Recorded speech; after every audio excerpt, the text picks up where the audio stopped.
Students, Pragati this side. Welcome to simplified maths. आज की video आपके लिए बहुत इंपॉर्टेंट है बिकॉज आज हम डिस्कस करने वाले हैं कुछ बहुत important theorems. First is Chinese remainder theorem with example discuss करेंगे।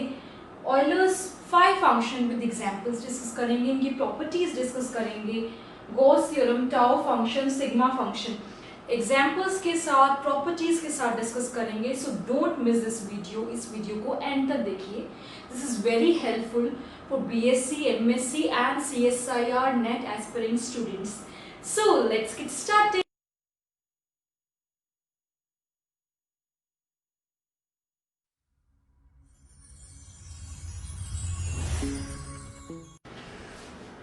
Chinese remainder theorem. अगर m और n मेरे दो कोप्राइम नंबर्स है, कोप्राइम नंबर्स में जिनका जीसीडी 1 आता है, then we can find integers u and v such that u और v इस इक्वेशन को सेटिस्फाई करें, that is mu plus mv equals to 1, then x equals to mb mu plus a and b mod mn is the solution of this system of equation. ठीक है, Chinese remainder theorem समझने के लिए example करना बहुत जरूरी है। Example से देखते हैं, ठीक है। You have to solve this system of equation using Chinese remainder theorem. क्या गिवन है आपको? x is congruent to 2 mod 3, x is congruent to 4 mod 5 and x is congruent to 5 mod 7। ठीक है, now see GCD of mn is 1 means यहाँ पे मैं mn की जगह क्या ले रही हूँ? m1, m2, m3। अब और ab की जगह मैं क्या ले रही हूँ? क्योंकि तीन इक्वेशन से तीन आएंगे, ab की जगह मैं कंसीडर कर रही हूँ a1, a2, a3। सो a1, a2, a3 क्या होंगे? 2, 4, 5। a1 2, a2 4, a3 5। m1, m2, m3 क्या होंगे? 3, 5, 7। ठीक है, अब GCD ऑफ mn जो है 1 होना चाहिए। GCD ऑफ 3, 5, 7 1 है। ठीक है, यस, इन तीनों के बीच में कॉमन फैक्टर 1 है और कुछ तो नहीं है कॉमन। आ गया, ये condition satisfy. Now you have to find u and v। u और v क्योंकि यहाँ तीन इक्वेशंस है तो तीन आएंगे, u v से काम नहीं चलेगा, तो उसको मैं डिनोट कर रही हूँ y1, y2, y3 से, u और v को। ठीक है, सो मैं फाइंड आउट करूंगी y1, y2, y3 such that वो इक्वेशन को सेटिस्फाई करे। मींस किसको सेटिस्फाई करे? ab की जगह मैं रख रही हूँ a1, b1, a1, a2, a3। mn की जगह मैंने रखा है m1, m2, m3। uv की जगह मैंने रखा है y1, y2, y3। सो इसमें सब्स्टिट्यूट करूंगी तो ये मेरी इक्वेशन बन गई, that is a1 m1 y1 plus a2 m2 y2। Sorry, यहाँ पे you have to find m1 m2 m3। ठीक है, यहाँ पे डायरेक्ट mn लिखा है ना, you have to find this m1, m2, m3 जिसकी वैल्यूज हम यहाँ रखेंगे, अभी हम निकालेंगे। ठीक है, मोड m, mn को मैंने क्या लिखा है? मोड m मीन्स m क्या है यहाँ पे? m1 into m2 into m3। ठीक है, या तो आप डायरेक्ट यहाँ लिख सकते हैं mode of m1, m2, m3, या फिर मोड m, मैं इसको कैलकुलेट ही कर लेती हूँ, that is 3, 5, 2। 3 into 5 into 7, that is 105। Capital M1 क्या होगा? Capital M by small m1। Capital M2 क्या होगा? दिस। कैपिटल M3 क्या होगा? दिस। ठीक है, सो ये क्या हो जाएंगे मेरे? 105 by 3, that is 35। ये क्या हो जाएगा? 105 by 5, that is 21। ये क्या हो जाएगा? 105 by 7, that is 15।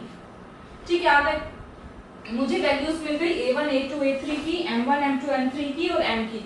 अब मुझे निकालना है y1, y2, y3।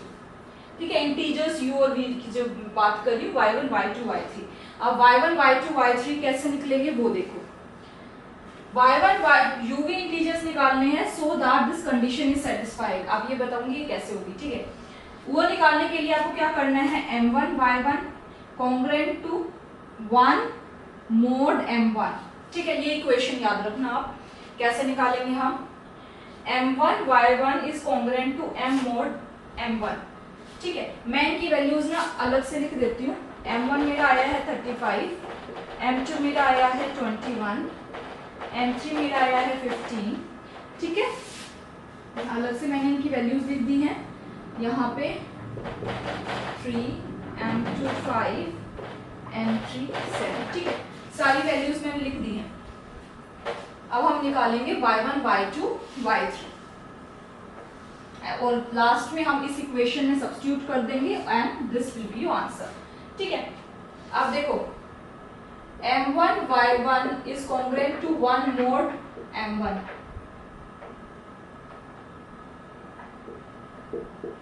अगर मुझे y2 निकालना होगा तो क्या करूंगी, m2 y2 is congruent to 1 mod m2।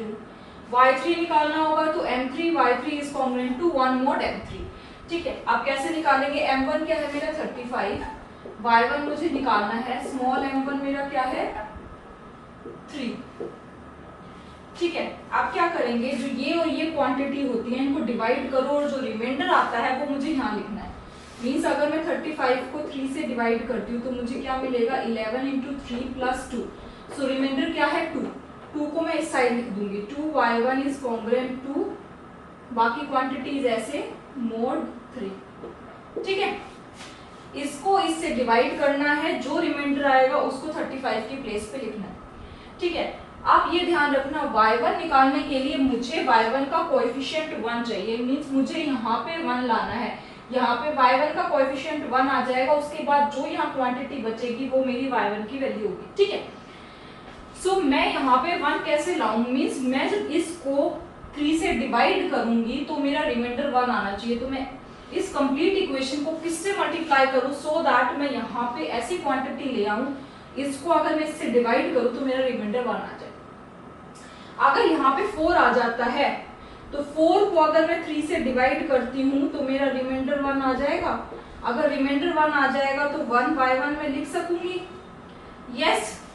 तो इसको 4 बनाने के लिए मुझे इसको 4 से मल्टीप्लाई करना पड़ेगा, मींस इसको 2 से मल्टीप्लाई करना पड़ेगा। 2 into 2 4, 4 by 1 is congruent to, इसको भी 2 से मल्टीप्लाई करेंगे, राइट। मुझे y1 का कोएफिशिएंट 1 चाहिए था, इसलिए मेरे को ये 4 चाहिए था। मुझे पता है 4 को अगर मैं 3 से डिवाइड करूंगी तो मेरा रिमाइंडर 1 आएगा, ठीक है। तो मुझे इसे 4 बनाने के लिए कंप्लीट इक्वेशन को 2 से मल्टीप्लाई करना पड़ा। आ गया रिमाइंडर 1 आ गया, तो मैं इसकी जगह क्या लिख सकती हूँ, इसकी जगह क्या लिख सकती हूँ 1। अब यहाँ पे क्या है 1 नहीं है, यहाँ पे अब 2 हो गया क्योंकि मैंने कंप्लीट को 2 से मल्टीप्लाई किया था, राइट। सो मेरी y1 की क्या वैल्यू आ गई 2, जो ये वैल्यू होती है। सिमिलरली y2 y3 m2 कर देंगे, y2 कर देंगे, यहाँ पे भी m2, राइट। दे वैल्यूज m2 क्या है मेरा 21, y2 equals congruent to 1 mod 5। Same process 21 को डिवाइड करेंगे 5 से, मुझे क्या मिलेगा 5 इंटू 4 दैट इज 20, रिमाइंडर क्या आ गया 1। सो यहाँ पे रिमाइंडर लिखेंगे 1 y2 is congruent to 1 mod 5, ठीक है। यहाँ पे मुझे मिल गया y2 is congruent to 1 mod 5। Already यहाँ पे 1 आ गया, मुझे कुछ मल्टीप्लाई करने की जरूरत नहीं है। सो मेरा y2 क्या आ गया, जो यहाँ पे क्वांटिटी होती है दैट इज 1। सो मेरी y2 की वैल्यू आ गई 1। सिमिलरली y3 निकालो, इसी प्रोसेस से हम y3 निकालेंगे।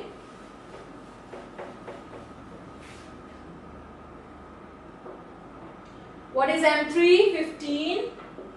Y3 is congruent to 1 mod 7. Same process 15 divided by 7 किसके इक्वल होता है 7 into 2 that is 14. रिमाइंडर क्या बचा 1. So ये आ गया 1 y3 is congruent to 1 mod 7. Already यहाँ पे 1 है, so y3 की वैल्यू क्या आ गई ये 1. So y3 भी मेरा 1 आ गया। आपको सारी क्वांटिटीज पता है, you just have to substitute the values.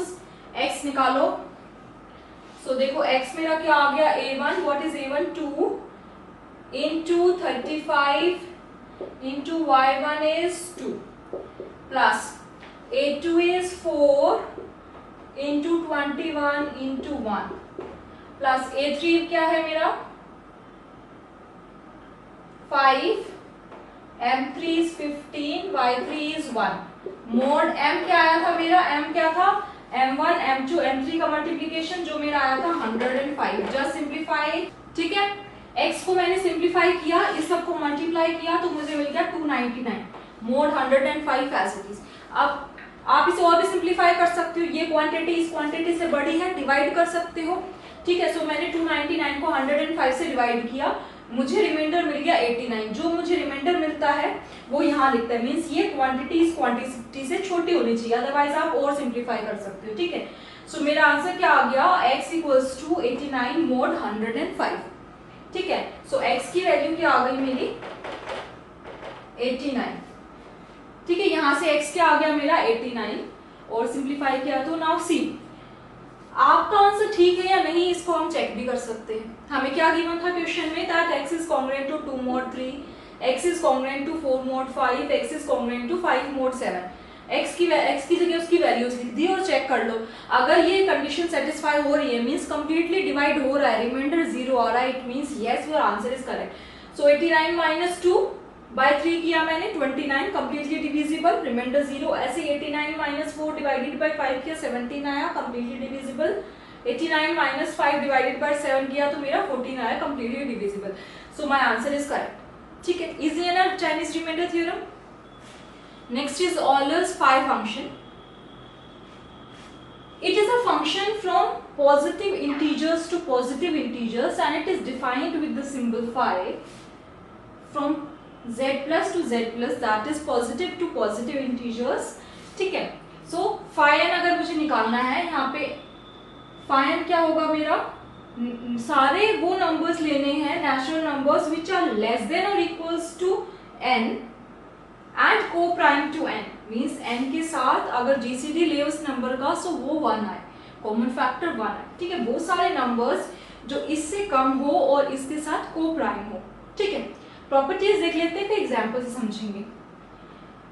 So first is अगर n इस टाइप का है, p की पावर a, q की पावर b, r की पावर c, यहाँ पे देखो p q r जो है को प्राइम नंबर्स होंगे n के साथ।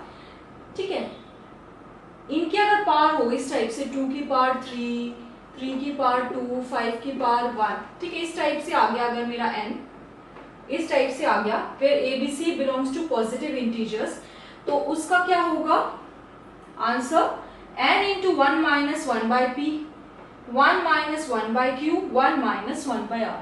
ठीक है, सेकेंड phi n जो है n माइनस 1 होगा, अगर मुझे phi 2 निकालना है, 2 अगर प्राइम नंबर है, अगर n जो प्राइम नंबर हो तो n माइनस 1 आंसर होगा।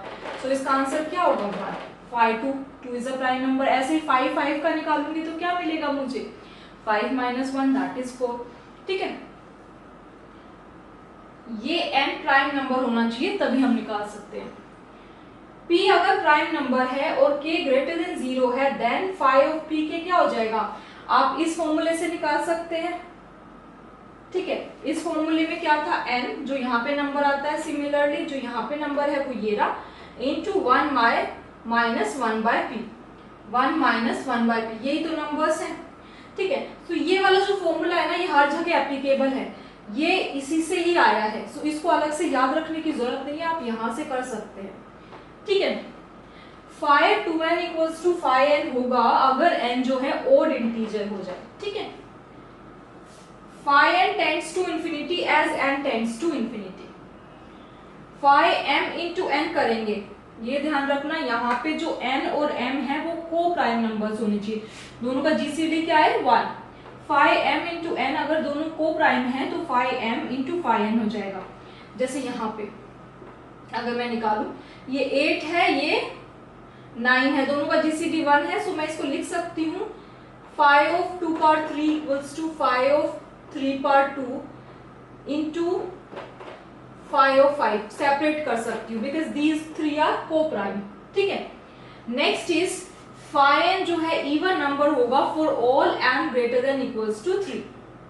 नेक्स्ट इज जो phi n है वो ना तो 1 1 होगा ना ही on 2 होगा। देखो बच्चों 1 1 function, on 2 function, bijection, inverse ही मैं ऑलरेडी डिस्कस कर चुकी हूँ, link is given in the description box, आप वहां से जाके रेफर कर लीजिए। अब इससे रिलेटेड हम कुछ एग्जांपल्स देखते हैं। ठीक है, एग्जांपल डिस्कस कर लेते हैं।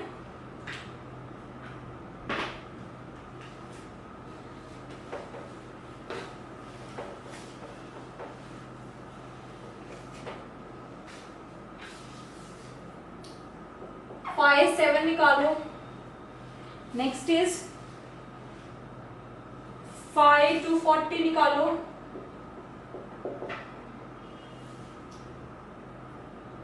549 निकालो।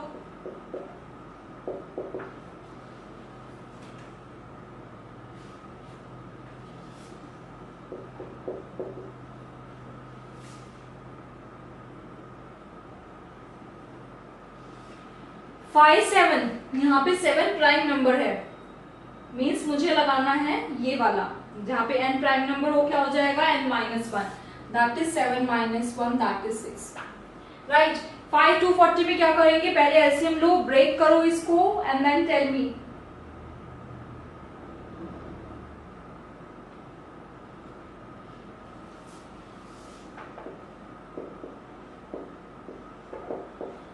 ये आएगा 2 पावर 4, 5 पावर 1, 3 पावर 1।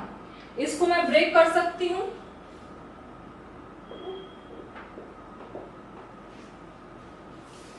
है ना। ये किस टाइप का आ गया, यहाँ पे n जो है वो मेरा 240 है, n को मैंने ब्रेक कर लिया 2 पावर 4, 5 पावर 1, 3 पावर 1 में। सो 5 ऑफ 240 अगर मैं निकालूंगी तो मैं ये फॉर्मूला भी अप्लाई कर सकती हूँ, मैं ये फॉर्मूला भी अप्लाई कर सकती हूँ, दैट इज मैं कर सकती हूँ pk - 1। ठीक है, ये इसी से आया है, पर आप कंफ्यूज ना हो इसलिए आप यही फॉर्मूला याद रखो, ठीक है। सो क्या करना है, 240 n की वैल्यू लिखनी है 1 - 1/2, 1 - 1/5, 1 - 1/3।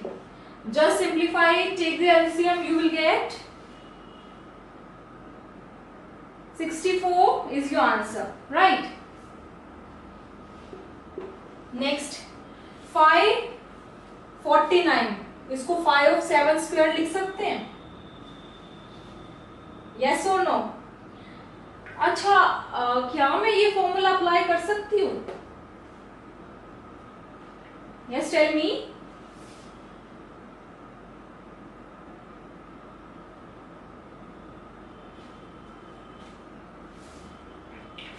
क्या मैं इसको ऐसे लिख सकती हूँ, 5 of 7 into 5 of 7 किया, क्योंकि मुझे पता है 5 of 7 जो है वो प्राइम है, so 7 - 1, 7 - 1, 6 into 6 that is 36 is my answer। क्या मैं ऐसे कर सकती हूँ, इसको स्प्लिट कर लिया 5 7 5 7 में, एंड मुझे पता है 7 प्राइम नंबर है, सो मैंने ये वाला फॉर्मूला अप्लाई कर दिया। No, I can't do this, क्योंकि हम किसी भी को स्प्लिट तभी कर सकते हैं जब m और n को प्राइम हो। यहाँ पे m और n क्या को प्राइम है, इन दोनों के कॉमन फैक्टर 1 भी है और 7 भी है। को प्राइम तभी होते तो कॉमन फैक्टर 1 होता है। सो मैं ये वाला फॉर्मूला अप्लाई नहीं कर सकती because here m and n are not coprime numbers. So मुझे क्या करना पड़ेगा, I have to apply this. यहाँ पे n क्या है, 49 है, सो 49 को मैं 7 स्क्वायर लिख सकती हूँ। 5 of 49 कैसे निकालूंगी मैं, 49 into 1 minus 1/7, ठीक है, यूजिंग दिस फॉर्मूला, राइट।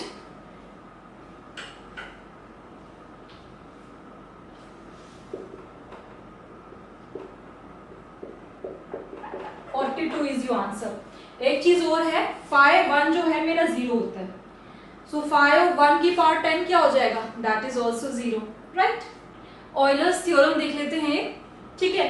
अगर a मेरा कोई भी नंबर है which belongs to integers, n कोई भी नंबर है which belongs to positive integers, और a और n का जो जीसीडी है वो 1 आ जाए, मीन्स a और n अगर मेरी को प्राइम नंबर्स हैं, देन a की पावर 5n, ऑयलर्स 5 फंक्शन अभी देखा था, is congruent to 1 mod n, जो भी यहाँ पे n की वैल्यू होगी, राइट। गॉस थ्योरम,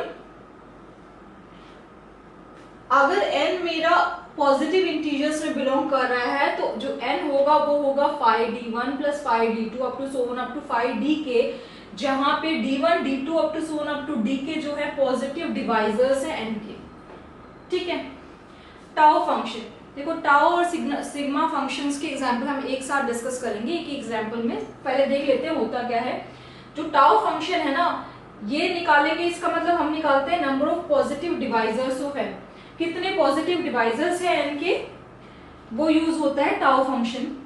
ठीक है, टाउ फंक्शन पॉजिटिव डिवाइजर्स निकालने के लिए यूज किए जाते हैं। ठीक है, it is the function from z plus to z plus. इसको कैसे डिनोट करते हैं, tau, this is a symbol of tau like this, from z plus to z plus, positive integers to positive integers, and it is defined by tau n।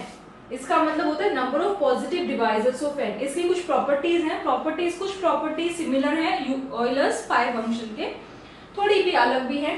देखो हमने first property उसमें भी ऐसी की थी, अगर n को मैं ऐसे लिख सकती हूँ वेयर p q r जो प्राइम नंबर्स हैं, a b c natural numbers हैं, p पार a, q पार b, r पार c, ऐसे अगर हम लिख सके तो टाउ n क्या होगा, a प्लस 1, जो पार्ट्स होंगी उनको उनमें एक ऐड हो जाएगा and then multiply like this. ठीक है, फाइव फंक्शन में हम क्या करते थे, n into 1 minus 1 by p into 1 minus 1 by q and so on like this, we used to do like this, right। Second property same है उसी के जैसी, उस अगर m और n को प्राइम नंबर्स है, सो टाउ mn क्या हो जाएगा मेरा, tau m into tau n। ठीक है, अगर n belongs to positive integers है, सो टाउ n मेरा होगा 2 अगर n को प्राइम है, इफ एंड ओनली की कंडीशन है। फाई फंक्शन में क्या था, phi n equals to n minus 1 होता था अगर n प्राइम है, यहाँ पे सिर्फ एक ही वैल्यू रहेगी, दैट इज 2 अगर n प्राइम नंबर है। Phi n approaches to infinity था, as n approaches to infinity वही कंडीशन है, tau n approaches to infinity as n approaches to infinity. एक और चीज देखिए, टाउ n greater than equals to 2 होगा अगर n ग्रेटर देन 1 है, n belongs to positive integers. ठीक है, n अगर पॉजिटिव इंटीजर्स को बिलोंग कर रहा है, ग्रेटर देन 1 है, तो टाउ n जो है वो ओड होगा अगर n, if and only if n is a perfect square, means n किसके इक्वल हो जाए, n स्क्वायर के। अगर n जो है परफेक्ट स्क्वायर हुआ तो टाउ n ओड होगा, अगर टाउ n ओड है तो n क्या होगा मेरा, परफेक्ट स्क्वायर। सिग्मा फंक्शन और देखते हैं, then we will do example. Next is sigma function, it is also a function from z plus to z plus, positive to positive integers. इसको कैसे डिनोट करेंगे, sigma, this symbol from z plus to z plus, और sigma n का क्या मतलब है, sum of positive divisors of n। ठीक है, sum of positive divisors of n। इसकी प्रॉपर्टीज देख लेते हैं। अगर हमारा n इस टाइप का है, वे p q r प्राइम है, p पार a, q पार b, r पार c, a b c मेरे क्या है, पॉजिटिव इंटीजर्स, तो सिग्मा n कैसे निकालेंगे, p पार a plus 1 minus 1 over p minus 1 into q पार b plus 1 minus 1 over q minus 1 into, अगर हम और करना चाहे, r पार c plus 1 minus 1 r minus 1 and so on like this. ठीक है, सेकेंड, अगर जीसीडी ऑफ mn 1 है तो सिग्मा mn क्या होगा, सिग्मा m, ये अभी तक कॉमन है, सब में चला आ रहा है। अगर n मेरा पॉजिटिव इंटीजर है और स्ट्रिक्टली ग्रेटर देन 1 है, strictly greater than 1 means 1 include नहीं है, मतलब 2 से, और हम कह सकते हैं greater than equals to 2 also, equals to का सिंबल लगा के। सिग्मा n जो है वो ओड होगा if and only if n is a perfect square या ट्वाइस ऑफ परफेक्ट स्क्वायर। ठीक है, sigma n approaches to infinity as n approaches to infinity, this is also common in all the things. Now you have to find sigma function and tau function, sigma of 6120 and tau of 6120, this you have to find. Okay, now tell me, देखो phi function जो है वो use होता था to find out number of natural numbers which are less than or equals to n and coprime to n, right. Sigma function जो है वो use होता है sum of positive divisors of n, कितने positive divisors है n के वो निकालने में। यहाँ पे n क्या है, 6120। ठीक है, टाउ फंक्शन यूज होता था number of positive divisors of n। ठीक है, देखो सिग्मा फंक्शन होता है sum of positive divisors of n, tau function था नंबर ऑफ पॉजिटिव डिवाइजर्स, कितने नंबर ऑफ पॉजिटिव डिवाइजर्स है n के, और सिग्मा यूज होता है जो ये जितने, जैसे 5 पॉजिटिव डिवाइजर्स है तो वो जो 5 पॉजिटिव डिवाइजर्स है उनका सम। ठीक है, सो ऑब्वियसली इसकी वैल्यू ज्यादा आएगी इससे, राइट।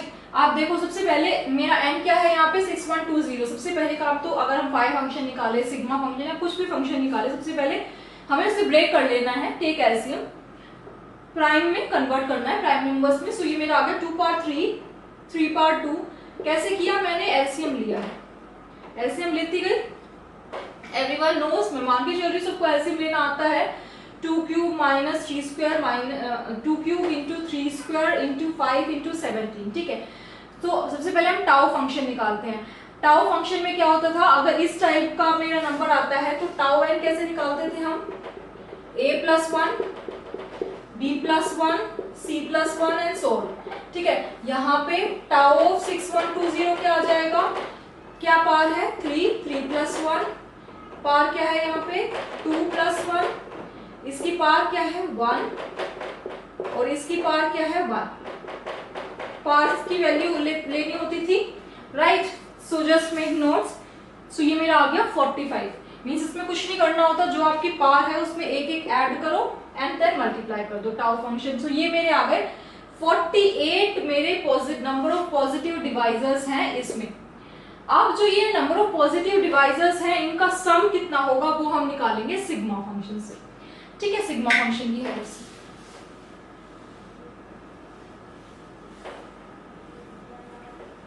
सो सिग्मा ऑफ 6120 क्या होगा मेरा, p पार a+1, यहाँ p क्या है 2, 2 पार 3+1 -1 इस पे डालते जाओ 2 -1 इंटू 3 पार 2+1 -1 3 -1 इंटू 5 पार 1+1 इंटू 17 पार 1+1 -1 बाय 17 -1, ठीक है, इतना ही था। जस्ट इसको सिंप्लीफाई करना है, 2 power 4 -1 by 2 -1, just simplified and check, आपका आंसर आ रहा है 21060। आज की इस वीडियो में बस इतना ही। नेक्स्ट टाइम हम बेसिक अलजेब्राइक स्ट्रक्चर डिस्कस करेंगे। टिल देन बाय बाय, सी।